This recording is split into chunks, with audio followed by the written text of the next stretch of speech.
मनोज जरांगे यांच्या संदर्भात जरांगेंच्या उपोषणाचा खरं तर आज 8वा दिवस आहे आणि जरांगेंची प्रकृती आता काहीशी सुधारल्याचं देखील पाहायला मिळतंय। मुख्यमंत्र्यांकडून जरांगे पाटील यांना उपोषण मागे घेण्यासंदर्भातलं आवाहन करण्यात आलं होतं आणि त्याच आवाहनानंतर जरांगे पाटील मात्र आंदोलनावरती उपोषणावरती ठाम असले तरी त्यांच्या प्रकृतीत सुधारणा पाहायला मिळते, कारण त्यांना काल सलाईन देखील लावण्यात आली होती। त्यामुळे कुठेतरी जरांगे पाटलांच्या प्रकृतीत काहीशी सुधारणा पाहायला मिळते। जरांगे पाटलांच्या तिसऱ्या उपोषणाचा आज 8वा दिवस आहे। तिसऱ्या टप्प्यातील उपोषण सुरू करून आज एक आठवडा झालाय पूर्ण आणि त्या अनुषंगाने आता जरांगे पाटील यांच्या प्रकृतीत काहीशी सुधारणा होत असल्याचं पाहायला मिळतंय। याच विषयी अधिक माहिती घेण्याकरता थेट जाऊया अंतरवली सराटीला आपले प्रतिनिधी सचिन बडे यांच्याकडे। सचिन, आज जरांगे पाटील यांच्या उपोषणाचा 8वा दिवस आहे। काल सुद्धा आपण पाहिलं तर राज्याचे मुख्यमंत्री एकनाथ शिंदे यांनी जरांगे पाटील यांना उपोषण मागे घ्यावं असं आवाहन केलेलं होतं, अशी विनंती केलेली होती। पण जरांगे पाटील यांनी सरकारला 20 तारखेपर्यंतचा अल्टिमेटम दिलेला आहे। सगळे सोयरेन संदर्भात जर कायदा करायचाच नव्हता तर अधिसूचना का काढली असा सवाल जरांगेंनी उपस्थित केलेला आहे। आज नेमकी काय परिस्थिती पाहायला मिळते? सरकारचं काही शिष्टमंडळ जरांगेंच्या भेटीकरता आज पोहोचणार आहे का? लागवी जी आपण म्हटल्याप्रमाणे आज हा 8वा दिवस आहे। एक आठवडा उलटून गेलाय आणि मनोज जरांगे यांचं उपोषण हे अजूनही कायम असल्याचं पाहायला मिळतंय।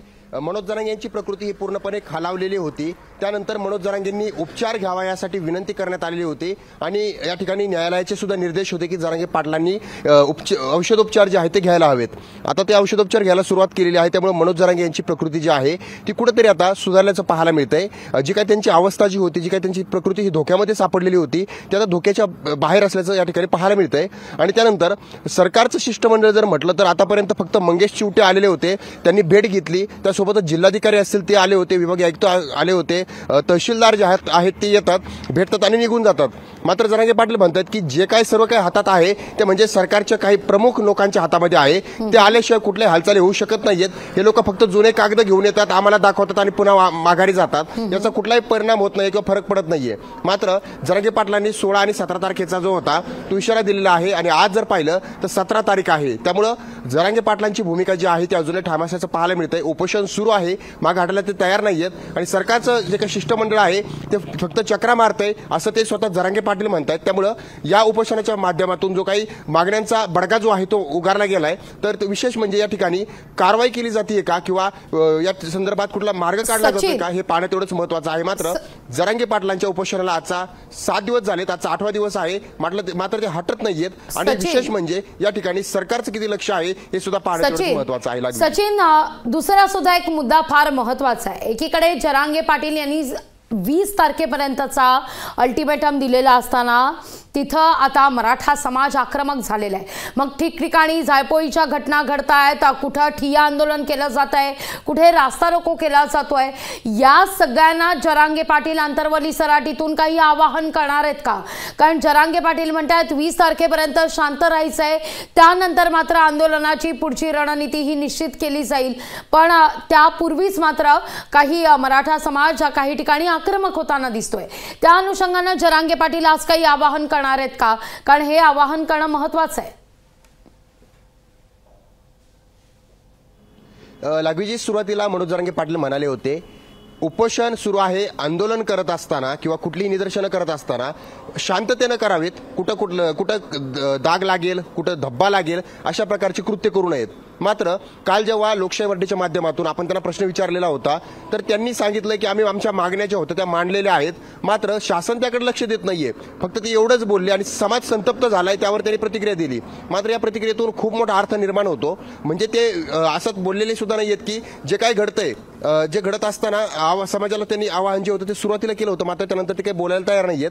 सरकार जर लक्ष देत नसेल त्याला सरकारच जबाबदार आहे असं अप्रत्यक्षपणे का होईना त्यांच्या या प्रतिक्रियेतून ऐकायला मिळतंय। त्यामुळे मनोज जरांगेंची भूमिका उपोषणावर बसण्याची ठाम असताना दुसरीकडे अनुचित प्रकार घडतायत काही ठिकाणी। तुम्ही म्हटल्याप्रमाणे ज्या घटना घडत आहेत त्या घटना घडताना जबाबदारीला कोण हा सुद्धा प्रश्न उपस्थित करतोय, कारण जरांगे पाटील सरकारला जबाबदार धरतायत आणि कोण करतं हे नेमकं अजून या चौकशीचाच भाग आहे।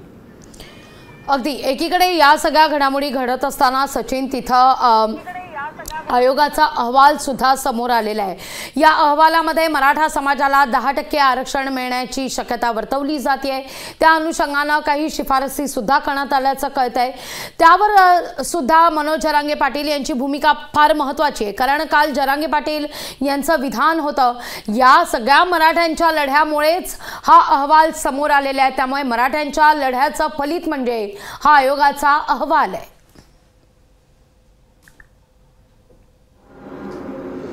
नक्कीच लागवी जी जो अहवाल आहे लढ्याचं फलित आहे, कारण आतापर्यंत एवढ्या वर्षांपासून आरक्षणासंदर्भात किंवा मराठा समाजासाठी कुणीही हालचाली केलेल्या नव्हत्या किंवा एवढ्या मोठ्या घडामोडी झालेल्या नव्हत्या।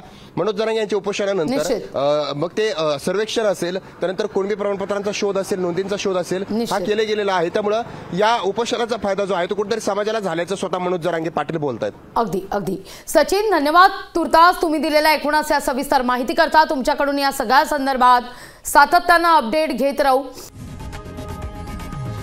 लोकशाही मराठी ऐका, पहा, जागरूक रहा।